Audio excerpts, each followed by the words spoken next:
Welcome to Girls, Gays, and Animes, where it is safe to love what you love and love who you love. I'm your host, Valsaraptor, and I love pretending like money isn't real when I go to conventions and coming home in severe credit card debt. I am here with my co-host today. It's not T, it is Ichigo Yandere. Welcome to the podcast, Ichigo. Thank you. I'm Ichigo Yandere, and I love when everyone's favorite character dies in an anime. That's facts. She does. And it's an excellent lead in actually to our topic today, which is we Cutie creepy? it's cutie creepy, but it ties into you liking people's character dying in the way that like you love the characters you love, but you if other people like a specific character or if like the character's like too sweet, you're like right? True, I do typically like everyone's least favorite character in a show. Not always, though. Sometimes I like the nice people, the sweet people. That's I But so we're like we're those friends, right? Where I mm, like the sweet, clueless, maybe slightly autistic character, and mhm, you like the high energy, could be considered a bully, um, probably a bully. probably Typically, whoever's loudest.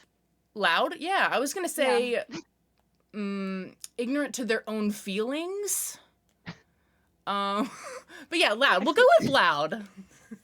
I feel attacked. Welcome to the podcast. So happy to be here. Yay! Well, whether or not you're actually happy to be here, I'm happy you're here. I'm very excited about this topic because I feel like it's more unique than just going through and like talking about like T and I did recently, where we talked about very popular animes. We talked about the Crunchyroll Awards. This is a discussion more so about animes that are, I don't want to say, I mean, they're kind of obscure. And then honestly, they're not that obscure. They're just not super mainstream. That's not to say that Yeah. they're not popular or don't have like a cult following in some cases. So I guess why don't you kick us off? Why don't you go ahead and tell us the names of the animes that we're going to be talking about today, and then maybe go through a quick description of like an overview of what the anime is like. Perfect. I think niche and cult following are great ways to describe all of these shows. They definitely are popular in their own right, but the people who love them are really into them, and then some people have just never heard of them. So the ones I'm going to be talking about today, we've got Puella Magi Magica Magica, Made in the Abyss, Shadow's House, Future Diary, and Death Parade. And all of these are favorites of mine. Most of them, like we said, give that like cute, creepy vibe. Some of them more creepy than cute, some of them more cute than creepy. But they all have that like touch of beautiful and yet disturbing. Hmm. And I'll say two of these on the list I watched because you recommended them to me. One of them I think I maybe found on my own and mentioned it to you, and you were like, "Oh yeah, that's one of my favorites. Love it." 10 out of 10. And I was like, sick. And I also really liked it. So I'm excited to hear about the other ones that I haven't yet heard about from you. To tell you about them. So we'll start with Magica Magica. I know that's one that I very aggressively asked you to watch. It's my favorite anime of all time. It's stereotypical magical girl, but they've taken it and really distorted it. It's so cute and like retro, wholesome, adorable, but incredibly disturbing. You have a bunch of middle school girls who, sign contracts with a supernatural cat thing, and be careful what you wish for, because you'll get it and maybe regret it. They get all these wishes, or they get all their wishes come true, and they're given powers to fight witches, and it's a weird rabbit hole from there. Right, like it's almost like typical magical girl fashion in the way that like you get these powers because you're fighting something, but then it's almost um like you're making a deal with the devil or like a genie situation where it's like you wish for something However, you lose something valuable or you're not fully aware of the implications of what you're wishing for. And there, Yeah. maybe it backfires on you. And so that's kind of maybe where the creepy piece comes into it. Very much. There's, I think, a lot of, like you said, be careful of what you wish for because is it really what you wished for? And did you think through the implications of what your wish really means? Which middle school girls obviously never do. No. No. No. Next one, Made in the Abyss. Phenomenal. This one I would argue is probably the most obscure out of all of these. Um, but it's very campy in the beginning. I'll do my best not to spoil any of these. I'm notorious for spoiling anime, but I'm gonna do really well with this. So it starts out you have two brand new friends. They go on a quest that no one expects them to come back from. They're like, okay, bye forever. Have a great time. Rico's out there just trying to find her mom, and Reg, he just wants to know who he is, or what he is. And they're traveling into this deep, dark abyss. Classic, very cute. The abyss consists of like all these layers that you have to like free climb and traverse through, and like all these talented adults who train forever haven't come back, and the kids are like, "Oh, we've got this. This will be great. We've had some training. This is gonna be so fine." Um, and there's like all these physical effects of traveling in the depths. There's, like sickness. There's this crazy, beautiful landscape. There's monsters, creatures. It's such a good, like, typical adventure story that um, just goes from 0 to 100 very quick.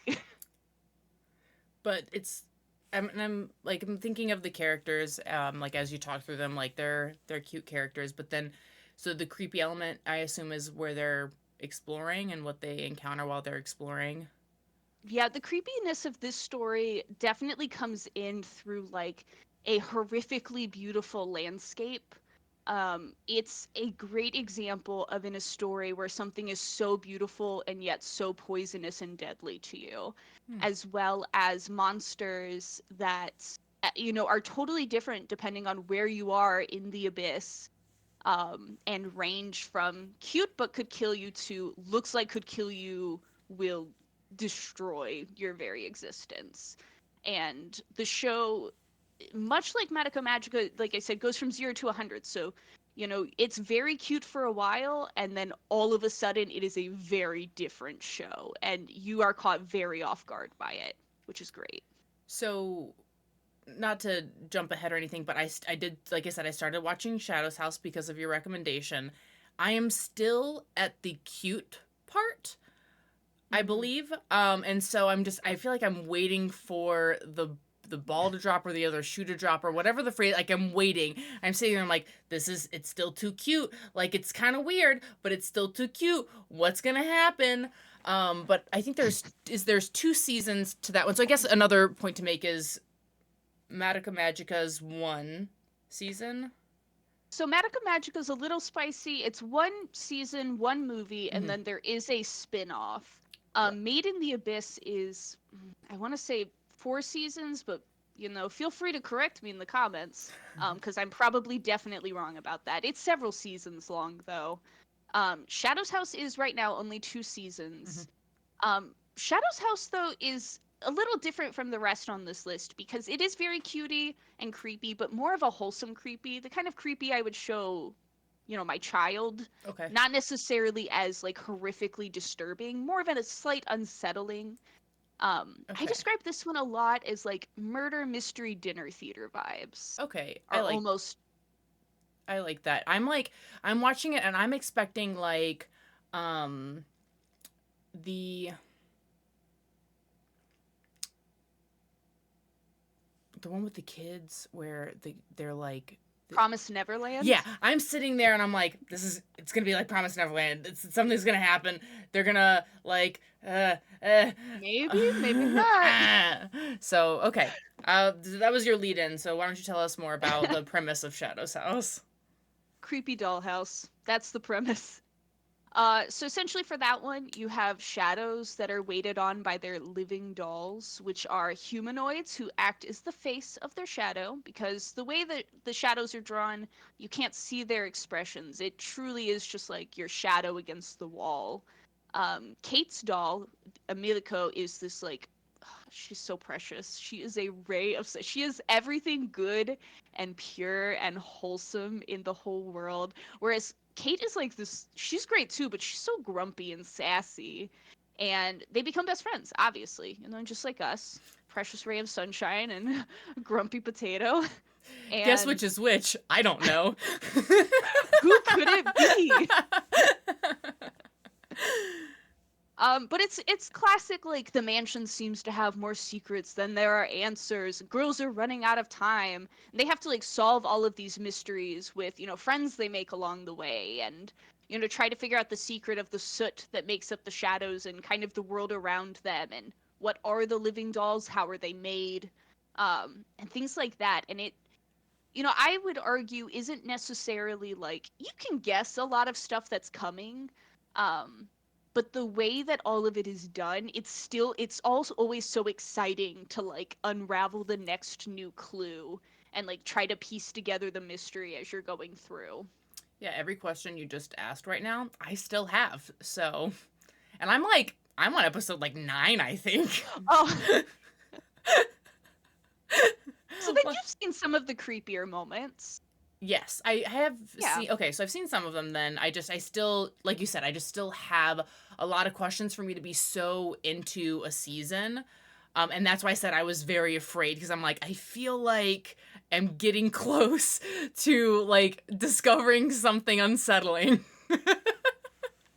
In your defense, I feel like part of that's because I recommended it. So, Yes, our viewers may not have that experience going in because their cutie creepy friend wasn't like, "Hey, I know I just made you watch something deeply unsettling, but can you watch this other cutie creepy thing? It's totally fine, I promise." totally fine. 100p. Very fine. Um Leading off of that, since Shadow's House focuses more on the cutie side than the creepy side, I'm balancing it with Future Diary, which I would argue has very little cutie in it and mostly creepy and unsettling. It is a deadly battle royale type situation. And it has a phenomenal yandere. Truly gives me a run for my money.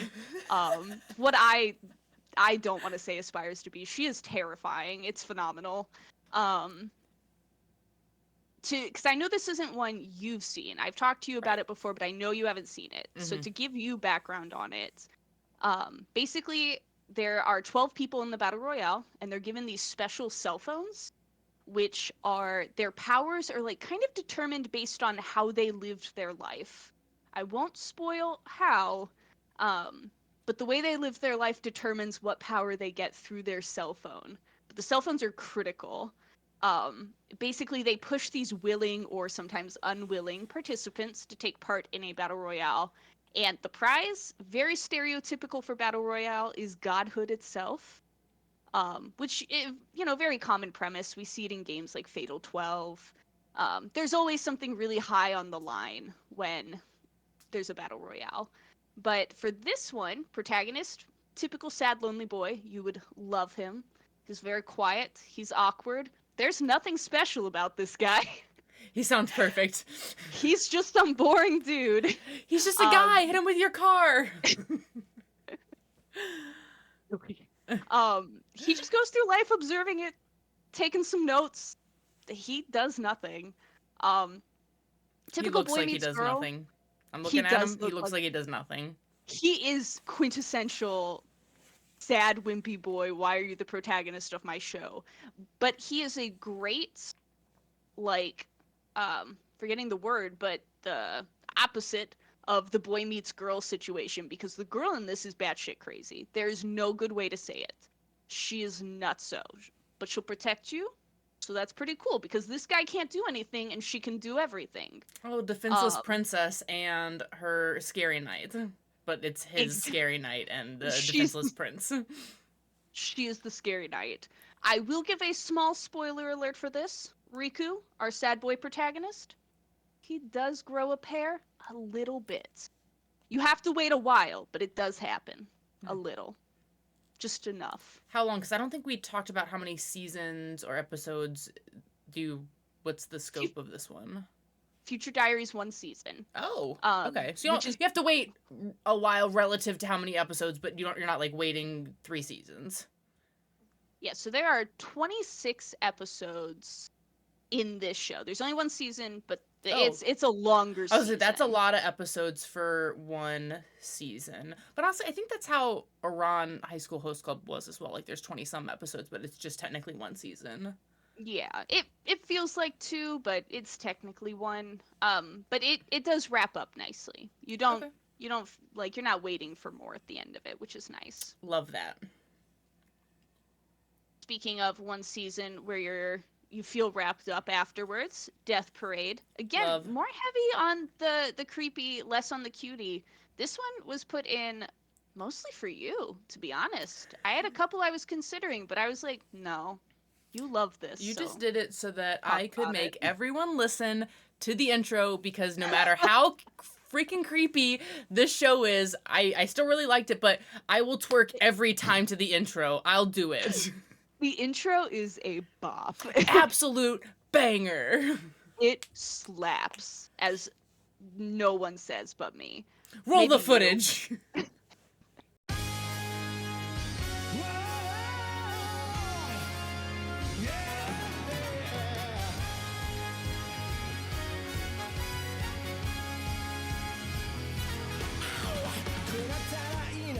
相当現実に一石を閉じて個性を磨け結界悩むなんだよまた一つ消去頭からケツまでそれが我がエンタメだ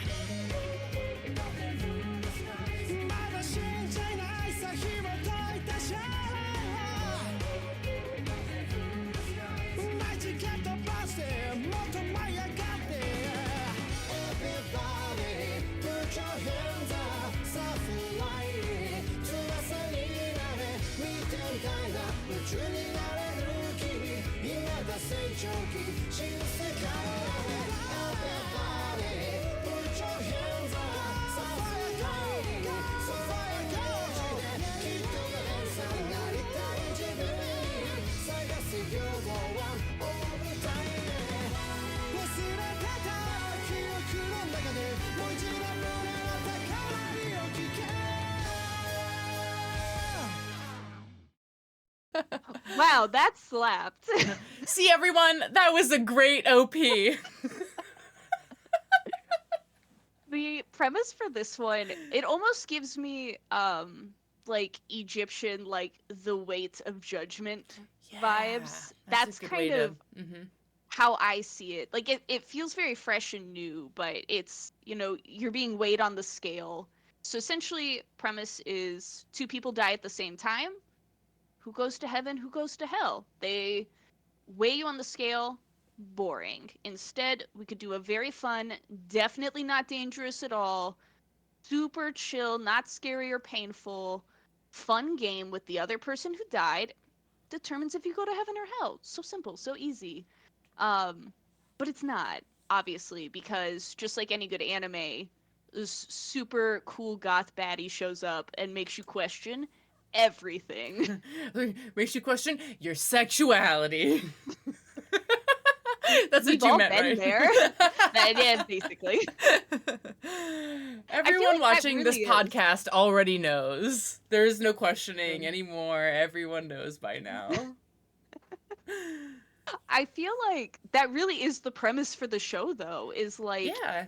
it's just, you know, half the show is people being determined if they're going to heaven or hell, and then, you know, him trying to decide how he feels on the inside because some cool goth girl showed up. Right, yeah, like it's, yeah, to your Like- point, it's like it's any anime where there's like a major plot going on, but each episode there's like a smaller subplot that starts and ends at each episode. So the starting and ending plot for each one is like, who's gonna interpret the challenge correctly? Yeah. or win into, you know, the good place. And then there's like obviously the major subplot which we won't spoil, but Goth Baddie. So Got Maddie. Goth Baddie. I think what's really great about this show, because it's shorter, like I said, I think it's what, 12 or 13 episodes. Yeah. And there is a movie which you should watch before Death Billiards, should be watched before Death Parade, because it is the pilot technically. If you haven't seen Death Billiards, you should probably watch it, because No, it I've is supposed to definitely come seen before. She's definitely seen it. Writes notes aggressively. Sid, Um, just for the listeners who didn't have their pen handy, you said it was Death Billiards. Is that what you said Death it was? Billiards. Okay. Yeah. And it is the pilot for it. So if you haven't watched it first, maybe just watch it and then rewatch Death Parade. Problem solved. Um, But not that I would know from experience or anything, but if you just Right. happen to only watch Death Parade, it still is Mhm. very satisfying to just It is. watch that. Well, that's what I was going to say. There's really no filler in the Mm-mm. show. It is very to the point, but in a great way. And when Mhm. the show is done, it feels resolved. It Yeah. feels done. Yeah. You're not sitting around wondering and waiting when the next season will come out. It's wrapped up, which I think is one of the best testaments to that show. Yeah, I keep trying to convince my husband to watch it because I feel like he would really enjoy it. And to your point, like it's quick, it's an easy watch because there are no filler episodes. Like it keeps you captivated. I mean, I think the episodes are still relatively quick episodes too. Like Yeah. they're not like hour long episodes where you're like, ugh, this is going on. Um, No, and it's very exciting.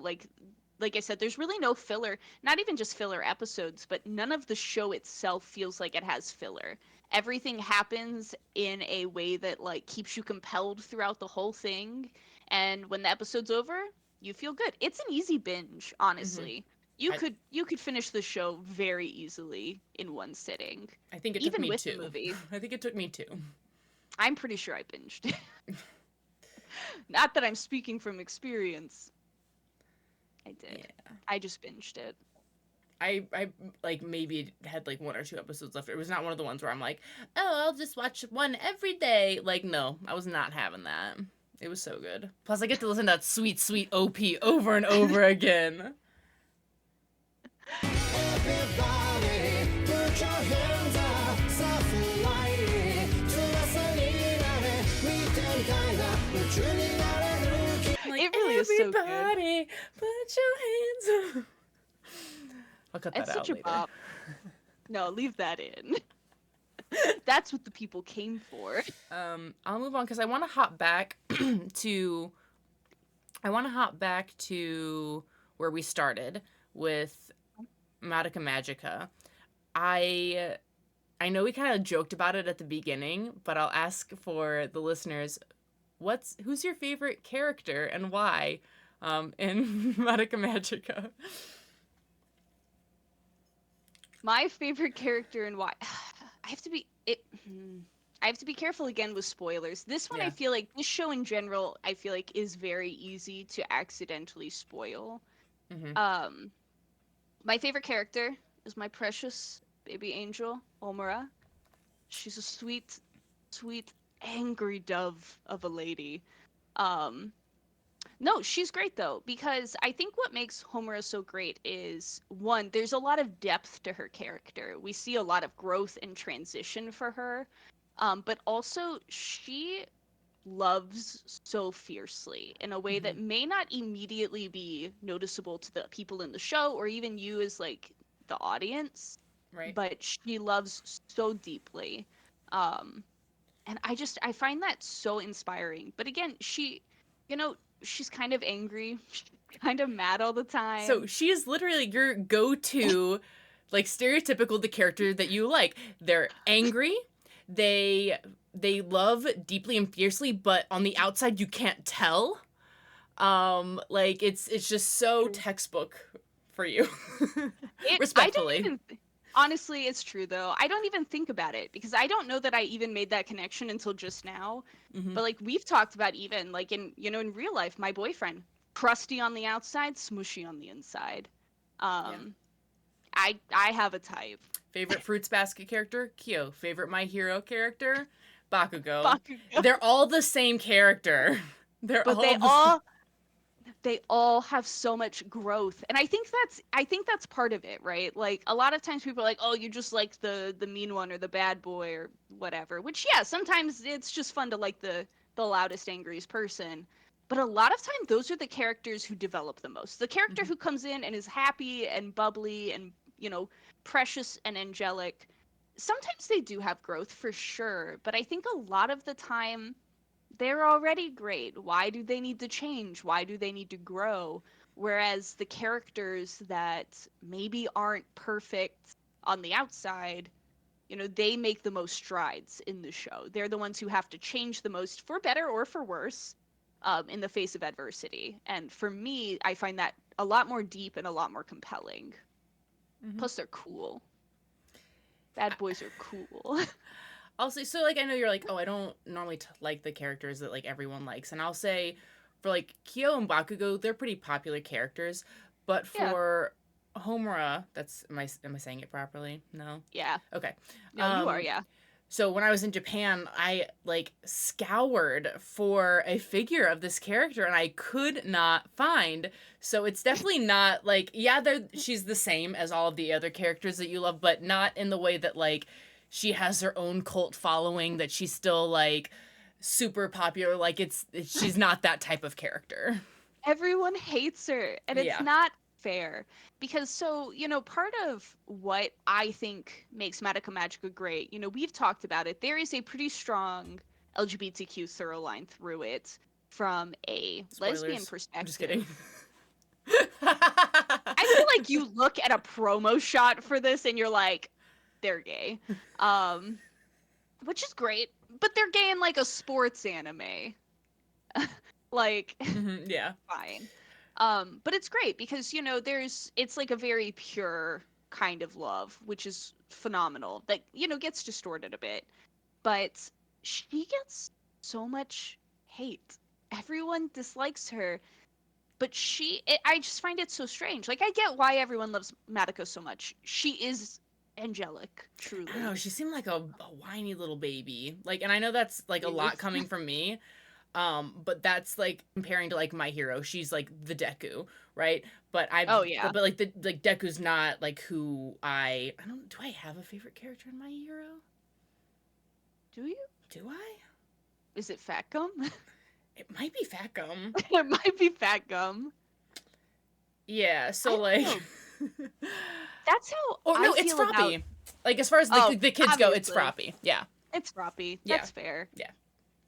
I I don't know. I find that interesting. So Madoka, I do think is a bit of a baby, but I think she steps up when push comes to shove, right?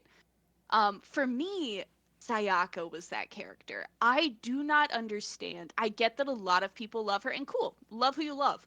I don't get it. I think she is just not a great person.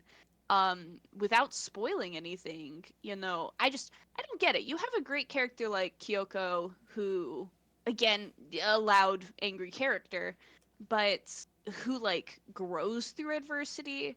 And I guess that's part of what makes Madoka great, right? Because you see a lot of real human emotions and reactions to bad things. Not everyone grows when they're faced with a bad situation. Some people do shut down or, change for the worse. And there are different characters who experience different things like that. But Sayaka to me just she wasn't great in the beginning. She wasn't great at the end. I feel like I'm trying to remember because I know that you know that I like missed some episodes on accident. The Due most to crucial ones.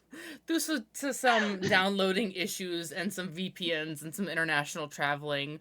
But I feel like I was really annoyed by her in general, like as a character. Sayaka? Yeah.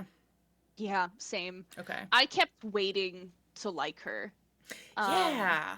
I kept waiting for something to really be redeeming. Mm-hmm. But again, I feel so torn about it because I couldn't stand her, but I kind of liked that I couldn't stand her.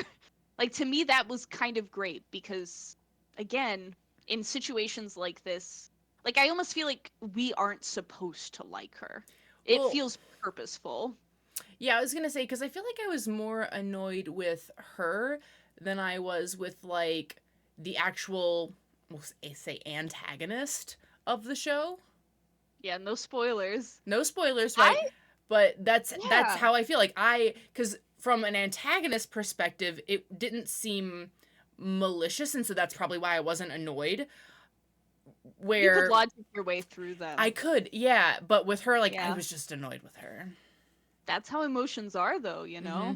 There's not always logic, but I felt very similar. I had a really hard time with the antagonist because, on one hand, you're repulsed by them, but on the Mm-hmm. other hand, you're like, but I mean, are they wrong? Like, are they? Watch, find out, listen in the comments. Are they wrong? That's So a hot take. it is, yeah. So I guess so on the whole watch us and let us know your take. There Mhm. is a manga for this. Yeah, Is all of the source, so I assume the manga is the source material and it was yeah. not anime then, okay. So is all of the source Or material covered? that's a great question, actually.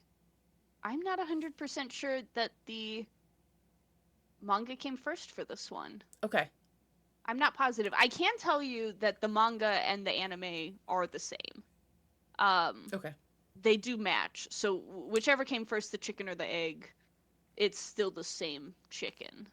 Okay. Um, that was a weird analogy. I don't know why that's what I came up with. No, it's funny because I But went there in my head first and then you said it out loud so I didn't have to. oh, that's that's how we are. We're synced up.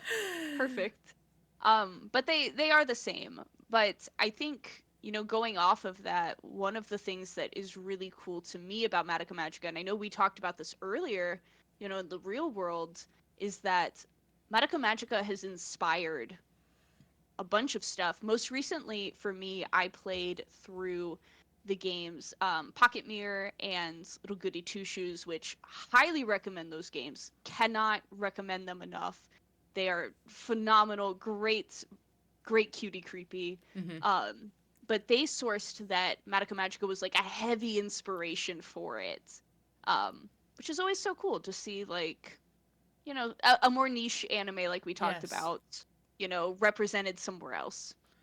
So the recommendation is to watch Madoka Magica and then play Goody Two Shoes.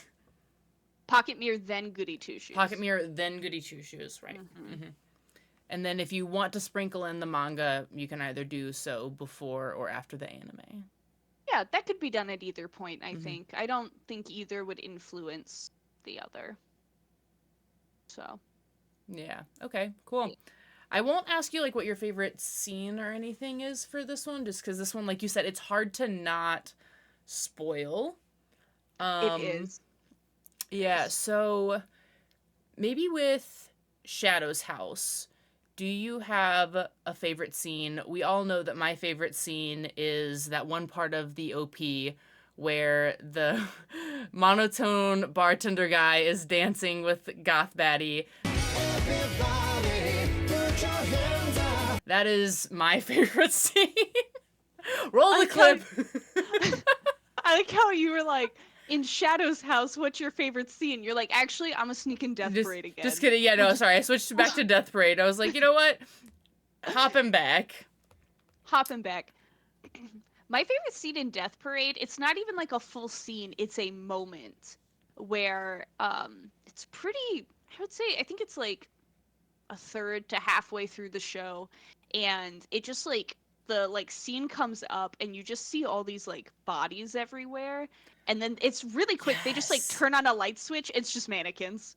Mm-hmm. For me, that was such a like weird moment in a show to be like, oh my god, what, how many people are going to heaven and hell, to be like, oh, of, and like immediately I was like, of course he just has mannequins, why wouldn't he? Classic. Yeah. But for me that was such a like, I No, don't know, it just really stuck with me. I was so prepared to be super creeped out, only to then be like, ah, they got baited. No, I do remember that, and I They, do remember being super creeped out.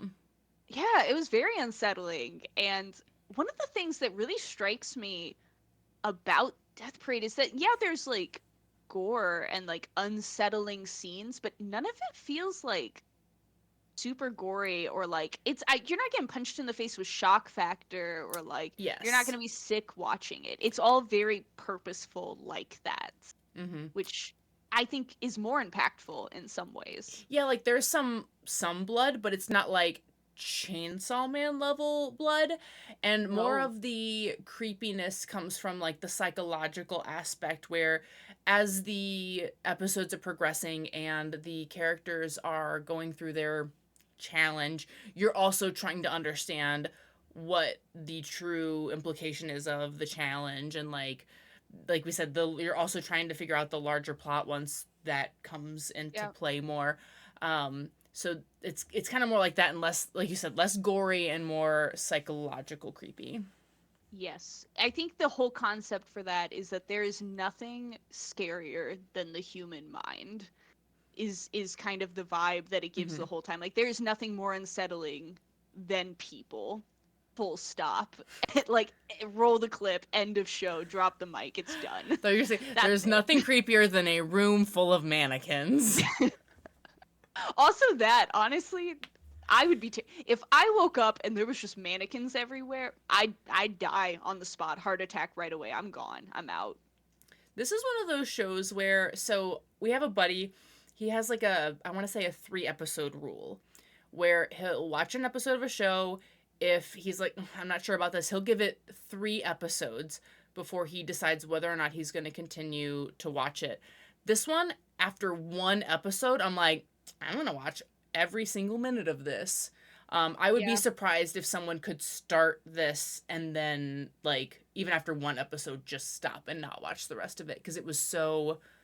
The first episode was done so well, and it really does set up a true expectation for what the entire series is. It hook and baits you, and I Mm-hmm. think that's a great point. I know I am notorious for starting anime, video games, anything.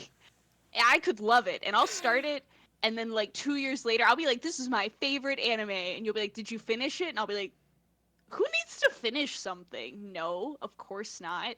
Um, but yeah, I could not. I was immediately hooked for this. Like I could not Mm-hmm. stop. Couldn't put it down. Kind of a vibe. I watched 1 episode and I'm like texting people like, "Have you heard of this anime?" And people are like, "That came out like a year ago." That I was talking to someone recently. That makes me think of. So when I first started really telling people I liked anime, like none of my friends or family really watch anime. I basically had you. And you're like, I like cute anime. And so for a very long time, I was like, man, I'm like so hip and cool. I like all these obscure, like weird out there anime. And like, I remember we went to my first con, that like really small one, and I Yeah. saw someone in a Future Diary cosplay, and I was like, I'm not original or cool at all. Like, so that moment you had with Death Parade, I've had with my entire interest in anime. I'll say cons are weird from the standpoint of like, I was at a con last weekend and I was dressed as a JoJo's Bizarre Adventure character, and there was not a single other JoJo's Bizarre Adventure character there, and I'm like, I thought that I was gonna have friends here. I did not expect to be the only person with like comic book lines drawn on my fucking face. This is horseshit. I had one person be like, "Oh my gosh, are you Bruno Bucciarati?" And I was like, "Yes." And he was like, I saw you," and I was like, "Wow, that's so awesome." And I'm like, "Can you tell me why there are no other like JoJo's characters here?" And he's like, "I also was very confused by that." And I was like, "Thank you." Just wild. It's such a like, quote unquote mainstream anime, It but then like you is. go to a con and you see 7 Matakas. Yeah. I would argue, I wonder if, and I'm just spitballing here because I've cosplayed one time in my whole life. So I'm kind of an expert. Ichigo Yandere, expert cosplayer. Have it I'll like add that under right across your the name, screen. yeah. Um, But I wonder if sometimes, like, when people are choosing their cosplay, they're like, oh, everyone's gonna be a JoJo's character. Let me do something no one's gonna do. But then because everyone's like, let me do something no one's gonna do, everyone ends up doing that, like, niche anime. Maybe. Probably not. They probably just like it, but it's an idea. I'll tell you my hot take is I assumed that okay, so when I say there were no other JoJo's characters at this con, I'll say so yes, it was an 18 plus convention. So Yeah, it's a me little different. personally, I was truth be told expecting a bunch of sexy Dios. You throw on a latex unitard with a little shruggy jacket and a blonde wig. Boom, sexy Dio. I think the reason God. that the JoJo's characters are few and far between is they all wear pants. It's so hard Can't make to them hot. you can't. It's harder to make them hot. Dio's the only one, arguably, that is like easy to make hot, with the exception of Megan Thee Stallion did an excellent Bruno Bucciarati nod at the Crunchyroll Awards. Very hot, very sexy. It's really good. Really good. It was really good. It was done very well. I have, as you know, even though we've discussed now that you've watched several of my recommendations, I'm trudging through JoJo's. The first but- season's hard. I'm so sorry. It's okay. I will get there. I am determined. The problem is that like we said, I'm so bad at like finishing some. So I'll like watch 2 episodes, and then for some reason I'm like, oh no, I haven't watched it in a few months, and then I'll just keep rewatch. Like I've seen the first 2 episodes of JoJo's. I'm not exaggerating, 6 times. And those are arguably the worst episodes in the entire series. I know. We talked about it recently. You were like, just stop. You know what happens. Just skip forward. But even I knew who she was. I saw her and I was like, hey, JoJo. So like, she did great. It was very recognizable. Yeah, and so I mean, like my Bruno Bucciarati was also like more of a nod because I did gender bend it. It was good though. Thank you. I'll also say that for as much as I like JoJo's now, the fact that you've watched the first 2 episodes so many times gives me so much like internal pain, because I watched like the first 2 episodes and I walked away from JoJo's for like a year, maybe more, because I was like, no way. No way is this show where, like, in the first 2 episodes, this man's beloved dog gets brutally unalived. I'm like, absolutely not. That is not a show for me. And then I was like, I see why they did it. They really wanted you to hate this character. Fine. But, like, I was very upsetty spaghetti about it. And I walked away for a while. I'm glad I went back. I'm glad that you keep trying to give it a shot. But yeah. I feel like the way we've described me and my anime interests, just going off of what you said, viewers are gonna be like, so why doesn't Yandere like it? I don't get it. It's everything Yandere likes. Something sad happens to something good right in the beginning. It's like, different too, because like it's cutie in the way that like it's very clearly, I'm trying to think of the right word here. I want to say very clearly homosexual, where like you're like, cutie creepy. It's like cutie in the way that it's like low key, high key homosexual, like very gay. Like, yeah, it's a bunch of buff men. There's a couple of scenes very questionable. But it is a totally different vibe overall. But I could see maybe why the viewers would be like, what do you mean? It's creepy. Like, no, it's not. JoJo's is a comedy. Cute dog dies. No. Yandere loves cute things dying. It's true, I do. Not in real life, only in fake life. But no, that's. But in your defense, like I see JoJo's as more of a comedy than like a thriller or a psych or a cutie or a creepy or a whatever. I see it more as just a general comedy. I would agree, and comedies I struggle with in general. Yeah. Yeah. But there is a whole like season. I don't know what you would you call it, a season where all of their powers originate from tarot cards. Oh, that's cool. Mm-hmm. That gives very Persona vibes. Wouldn't know. Of course, I found a way to sneak in Persona. You knew it'd show up. I knew. I just didn't think it would be in the JoJo's segment. No. It'd just be a weird comment about all the art behind me. Which is funny because all of the art behind me is JoJo's art. So It's perfect. it's pretty par for the course. Really is. So I'm gonna bring us back. I'm gonna bring us back to your top five, or maybe not your top five since you included Death Parade just for me because I'm special. Which one of these would you say is your favorite? From the standpoint of your own personal enjoyment, not from the standpoint of like how you would recommend to other people to watch. Madoka Magica. Mm-hmm. Hands down. That Yeah. is my favorite, not even just of these five, that is Mm-hmm. my favorite anime of all time. To me, it feels so unique. Not to say that there aren't other creepy magical girls. We talked about, I watched one recently, Yeah, what was that one uh, creepy magical girl one that came out? It wasn't creepy. It was like upsetting. war magical girls. Oh, I am blanking on the name. Another one I didn't finish. I didn't finish Um, that one either. I started it and I liked it. I just didn't finish it. I forgot that it existed.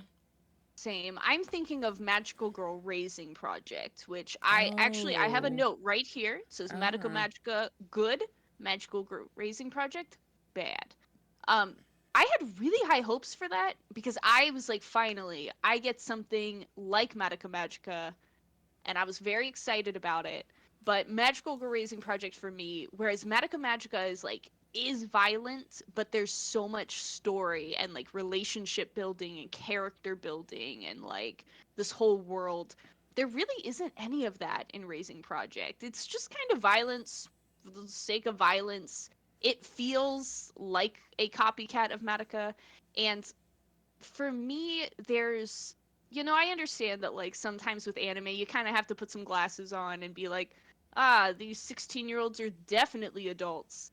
But for that one, there's like this one character who is a like 8-year-old, like 6 or 8, she's very young, and she is displayed as being like an after puberty like 17-year-old girl, like in a skimpy outfit. And for me, I was like, you know what? I can't pretend. I'm out. Um, so that was a no-go for me. That reminds me of I had the same thoughts about um Nezuko and Demon Slayer because how far did you make it in Demon Slayer? Oof.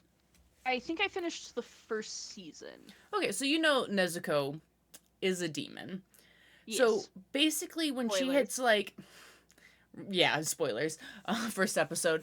So I don't think it's too much of a spoiler to say that basically when Nezuko gets into like a full power mode, she, which when she passed or when she became a demon, she was 12. When she Yeah. hits like a full power mode, she becomes like a full like Woman. woman and so what you were describing is exactly how I feel like I felt when I watched this transformation happen to Nezuko in Demon Slayer, and I was like, did they have to do that? Probably Yeah. not, but they did anyway. I mean, we all love a hot lady, don't get me wrong, but we don't all love hot children. We don't need that. We don't Mm-mm. want it. I wish it would stop, personally. Yeah. In fact, I would argue I would love more anime with adults, just in general. Yeah. Um, over the age of 21. That'd be great. Right. Um, I think this is actually a good point. I forgot to mention it earlier, but it is important to mention. Speaking of children acting as adults, Future Diary for anyone who has any kind of trauma involving SA or just assault in general, full stop. It is not the show for you. Maybe read the wiki first, see how you feel about it. While it is a great show, and I'm guilty of, even though the main character, is a really upsetting yandere. I still ship her and the protagonist sometimes, and I feel gross about it because it happened more often than I care to admit. That I really wanted them to end up together, even though she's rough and other characters are rough. So I would like to point that out, that if, you have any issues with that, or anything with like underage people, it's not for you. Um, and there's other great creepy things to watch instead. There are Mhm. so many battle royales, so I mean, you can literally type in battle royale, I think, to Crunchyroll and get tons of things. So check out one of those. So you're cutting ahead to my next question, which was going to be about like if you like X, then you'll like Y, and if you had any of those recommendations for these. But before we do, also wanted to mention that the show that I was talking about earlier with the war magical girls, it was the Magical Destroyers anime. Mm, Magical Destroyers is really good. At least I, you know what? I shouldn't say that because I've only seen 3 episodes, so it may I've become really seen bad. I've seen more than that, and like it got I should have stuck around longer because I was still in the like even the amount that I watched, I was still in the we're learning about the characters phase of it. Yeah. Um, but it's weird because it only has a 5.4 out of 10 on IMDb. Anyway, I had asked if any of these shows, if you can think of like any, if you like X, then you'll like Y for some of these shows. Like, yeah, maybe if you liked Magical Destroyers, then maybe you'll like Medica Magica, or if you liked Promise Neverland, the first season, then you'll like Shadow's House. Like, do you have any thoughts on that? That's such a great question. Mm-hmm. And I knew you were going to ask this, and I emotionally prepared, but I didn't mentally prepare. I'm so bad. I feel like whenever anyone asks a question like this, I Mm-hmm. forget everything I've ever watched in my whole life. Which is so sad because I feel like you've watched a lot.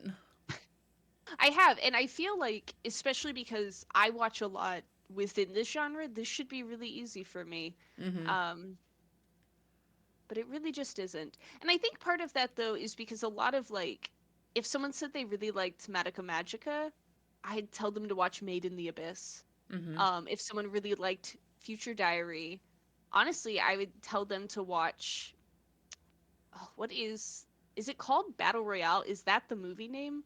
It's a live action. It's not an anime. It was made in like 2000. It is. It's just called Battle Royale. It's a cult classic film. Um, and it is phenomenal. Live action, real people.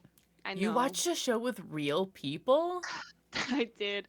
I, Who for is everyone at she? home, I am really bad about watching real people shows. I always have been. It's not a recent thing. But Battle Royale, phenomenal. Highly recommend. It is the quintessential Battle Royale film.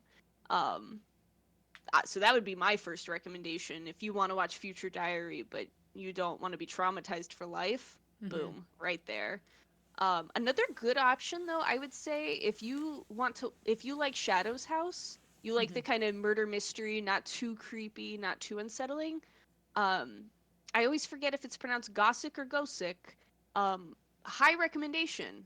It is really good. It's Sherlock Holmes vibes, but with like a Victorian child, Interesting. and it's very, very good. Very like we said for some of these, like it doesn't necessarily do anything new, but it's a really good ride while you go. And there is a lot that may catch you off guard and surprise you. Mm-hmm. It's very short, but there's very little filler. It just kind of keeps it going.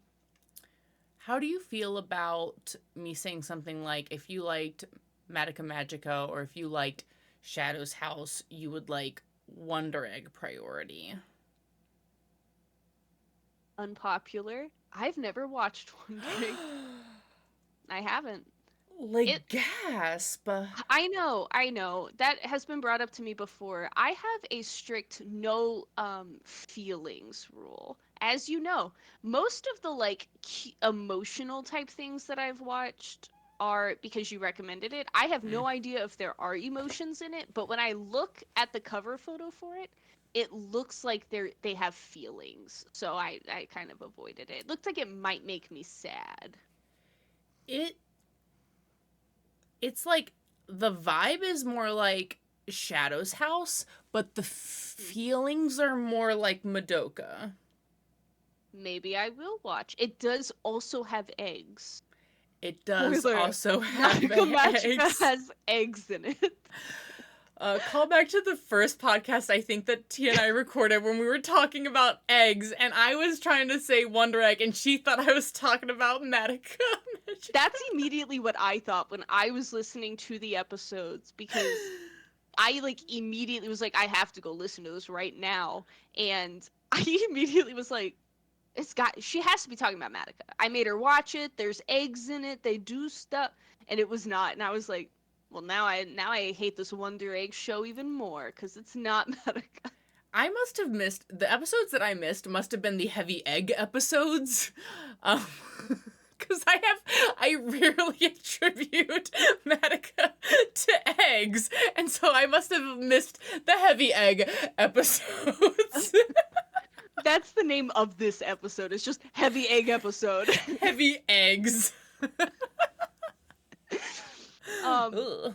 That's interesting because we'll talk offline about this because eggs are a pretty integral, not like chicken eggs, but like eggs, you know. No, but Sparkly, like, shiny, magical girl eggs. yeah, but No, like, that I didn't like that. That sounded bad. magical eggs. To be clear, not what I meant. But like, you know, magic granting power eggs. That's better. Are pretty integral to the entire show. You see an egg episode 3. Yeah, but in Wonder Egg, there's an egg every episode. Well, there's an egg every episode except the first 2. I feel like I haven't even seen it, and it's becoming this like weird fight between Wonder Egg and It's one of those things, because you feel like you need to watch it, you won't watch it even more. honestly, No! what's gonna end up happening is I'm gonna bully my boyfriend into listening to this. Just kidding. I think he'll listen very willingly. And, you know, he'll be making fun of me the whole time, and he'll be like, wow, you're so awkward. And then he's gonna get to this section, and he's gonna be like, sit down now. Wonder Egg now.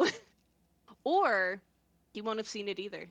Because he's weird like me. We've seen the same weird niche anime. That's so true. Like, when you guys It talk is. about, like, your favorites of, like, oh, you've never heard of it, like, whatever, you've both seen it and you both love it, but then I'll say something, like, a totally normal anime, and you guys are like, what? What? Like, never What's heard of that? it. That doesn't even Oh. sound interesting to me. Completely unrelated. Speaking of like mainstream anime, I thought of a mainstream anime that if you like these, you might like. Yay, the original question. Yeah, I came up with one. ReZero. ReZero is a great example of cutie, but unsettling. And it's mainstream. It's a little longer, Yeah. but it's really good. But it, I think, is another good example of something that appears like it's going to be, you know, your stereotypical isekai, but it has something deeper and more unsettling underneath it when you start to kind of pick at the crust. Mm-hmm. I'm trying to think of something that would be comparable to Death Parade. I think it's hard because Death Parade is just like one season, where it's kind of like, it seems harder to say, like, yes, this is like that. I'm doing research right now. Because I feel like as soon as I search it, something really obvious is going to come up, and I'm going to feel. If you Google anime like Death Parade, just so everyone knows, it gives you Death Billiards. Which that doesn't count. It's true. If you like Death Parade, you will like the pilot episode to Death Parade.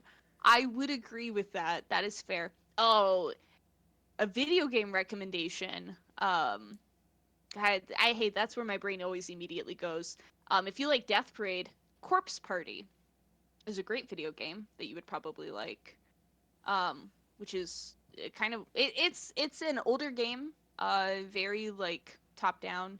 But it's another kind of just like very, there's not much cutie about it, but it's very unsettling. And the internet agrees with me. So Kinda. I'll also Google it. The Haunting Calm of Mushishi. Oh, that's a good one. I would almost recommend like Psychopaths, probably. They have like a similar overarching message, I kind of feel like, with it. Hanibe Renmei.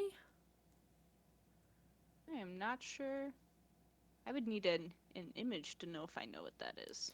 Natsume's Book of Friends. I'm on a weird Reddit page, I think. No, that sounds familiar. Hold on. Shigo Fumi, Letters of the Departed. Because is.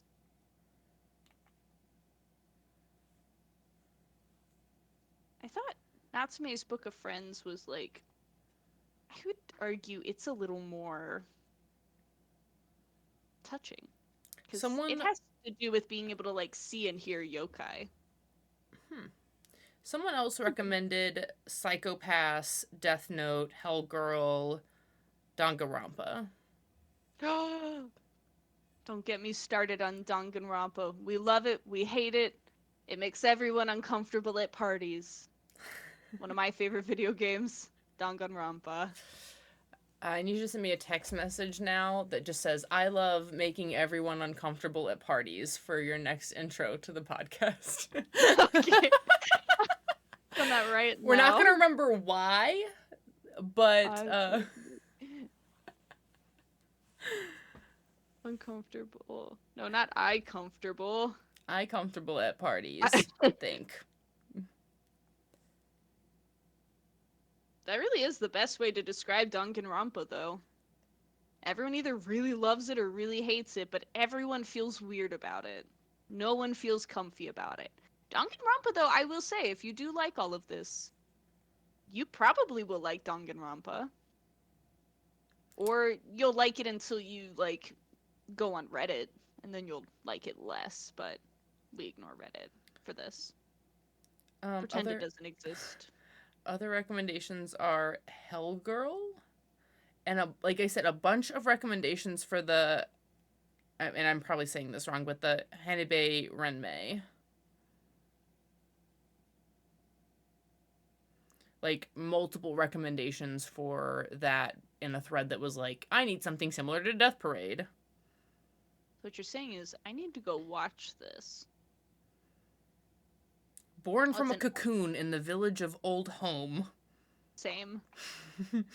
Classic. Ooh, it looks cute. I really like the art style for it. Yeah, reading this, I'm like, I'm surprised you haven't watched this. Honestly, I am too now. This looks very... Seems up your alley. It really does. The art style reminds me of Death Note quite a bit.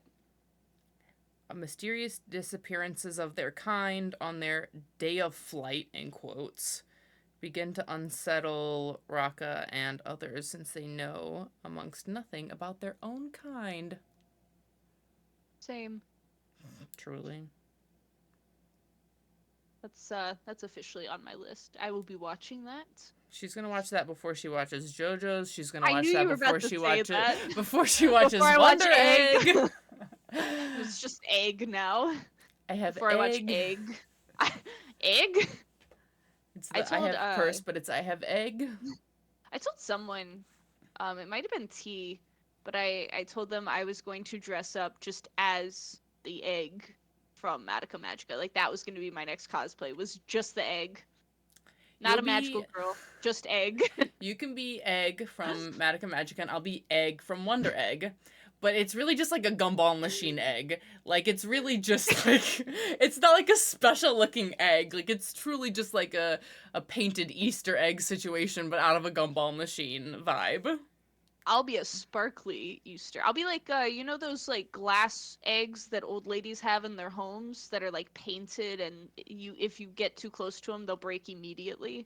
Not speaking from experience or anything. Oh, I was picturing like the very heavy paperweight eggs that are like solid glass, and I'm like, that thing ain't breaking anything but my toes. I'm gonna be honest, I can break anything. Hearts, eggs, myself, anything. That's true. That's true. Especially about the breaking yourself part. Mostly myself. I Yeah. get hurt. I once cut my foot on a Jolly Rancher. I have a scar to prove it. Next time on Girls Gaze Animes. Stay tuned for the next time Yandere. Well, on that note, thank you for joining me today, Yandere, and giving me your top 5 cutie creepy anime recommendations. Not that I personally didn't already have them, but I appreciate you sharing them with the viewers. Thank you so much for letting me once again talk to you about the same 5 anime I've obsessively already told you about 2,000 times before, but now in a way that's recorded. So you can listen to this again. So you can just have this to constantly hear me talk about these 5 anime. Right. I'm gonna paste in that meme of Bernie Sanders being like, I am once again here asking, but it's like you to watch my 5 favorite animes. And that'll be the thumbnail for the episode. Perfect. Perfect. Sold. Thank you so much for having me. Yeah, no, it was great to have you on. And I'll say, as we wrap up, this will not be the last that you see of Yandere. She is an official Girls Gaze Animes, I won't say co-host because she's more of a lead for the spin-off segment for Girls Games. GAYMES Animes, our sub-channel that we're going to be launching later this year. So everyone keep an eye out for that. As she's made it abundantly clear, she is into games, not just Persona 5. There's only Persona. Just kidding. I can't wait to make all of my nearest and dearest play some really weird, fun games. It's gonna be great. Stay tuned. Just a little peek for some viewers. I personally am planning on playing through Doki Doki Literature Club because somehow it has escaped me and I have not done so. So, everyone look forward to that. I'm truly excited. I know what I'm getting into, but not, I don't think, to the level that I should be expecting it. So, I don't think you're prepared. It's like I know, but I don't that. know. I'm ready. Like we discussed at the beginning of the episode, I will take joy in your response to character suffering. And I can't wait, and I hope you can't wait. I personally am the most excited for your boyfriend playing through a very special game. Oh, we won't spoil. It's gonna be fun, I think. I think he's not as excited as he should be. I think he's gonna love it a lot more than he expects to. Oh yeah, he's like, I'll do this for you. Inside, he's gonna love this game. Yes, the moment he realizes there is drama, he'll be sold. He'll be in. He'll be looking up fan theories. He'll be looking up histories. He'll be like, how could they do this to them? I trusted them. That reminds me, so when Mim was on, she's like, if you want to do an episode on Has-Been Hotel, I'm your gal. And in the back of my mind, I'm like, no, Kelsey's boyfriend. It's my boyfriend. I will say this one thing. He is sweet, precious angel. I come home one day and he like turns and looks at me with like the spiral crazy eyes. And he's like, all right, so I have this idea. And I was like, oh, yeah, okay, let's hear your theory. I was not prepared. I wasn't prepared. I thought I was. I've been on Reddit. I'm on TikTok for Has-Been. I wasn't prepared. Some of his theories, great. Some of them, I love how into it he is. It's great. Maybe I should have him on the podcast. You should, but be prepared to edit. He'll go on a rant and he'll get loud about it. But it's for the best. It's fun. He's got some great ideas about it. So stay tuned for my boyfriend. All right, everyone. That is a wrap on Girls Gaze Animes, cutie, creepy, niche, obscure, top 5 anime, longest title in the world episode. Until next time, love what you love who you love. Thanks. See ya.